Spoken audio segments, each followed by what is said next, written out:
শিল্পী নামের কিছু কলঙ্ক আছে আমাদের। অপরাধ করে বলে, যদি অপরাধ করি, তারা এরকম চরিত্রের মানুষ। এরা মাথা জোড়া দিয়ে উঠে, একটু সুযোগ পেলেই মাথা জোড়া দিয়ে উঠে। এখানে কষ্ট লাগে এটাই যে আমরা যারা শিল্পী, শিল্পী বলতে আমরা ছোটবেলা থেকে দেখে আসি শিল্পীর মন হলো ফুলের মতো পবিত্র।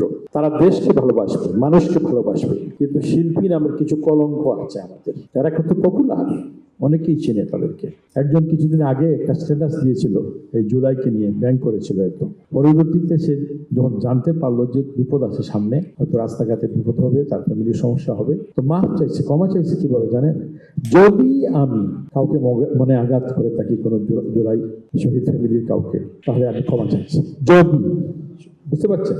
অপরাধ করে বলে, যদি অপরাধ করি, তারা এরকম চরিত্রের মানুষ। আমরা সবাইকে চিনি, কারণ আমি এই অঙ্গনে আছি 32 বছর থেকে, চলচ্চিত্র অঙ্গনে আছি। কারা আমাদের সংস্কৃতিকে ধ্বংসের দিকে নিয়ে গেছে, কারা পরিকল্পিতভাবে আমাদের এই চলচ্চিত্রকে ধ্বংসের দিকে নিয়ে গেছে, এরা এখনো আছে, গুপ্তভাবে আছে, বিদেশে আছে, দেশেও আছে। এরা কিন্তু সুযোগ পেলেই, এই যে বন্যা চলছে, পরীক্ষা চলছে, এসএসসি পরীক্ষা চলছে, এটাকে নিয়ে তারা ইস্যু বানিয়েছে। এখানে ঢুকে গেছে, তারা সরকার পতনের ডাক দিচ্ছে। এই লোকগুলাই, এই যে জুলাই মাস, অগাস্ট মাস, তারা পরিকল্পনা করেছে। এই সময়ে তারা বিভিন্নভাবে, বিশেষ করে ফেসবুক, এই যে সোশ্যাল মিডিয়ার মাধ্যমে তারা দেশে বিদেশে তারা সেখান থেকে তারা ছড়াবে বিভিন্ন বিভ্রান্তিকর অবস্থা। এরা মাথা জোড়া দিয়ে উঠে, একটু সুযোগ পেলেই মাথা জোড়া দিয়ে উঠে। এদেরকে কিন্তু কিছুতেই ক্ষমা করা যাবে না। এদের কাছ থেকে আমাদেরকে সজাগ থাকতে হবে।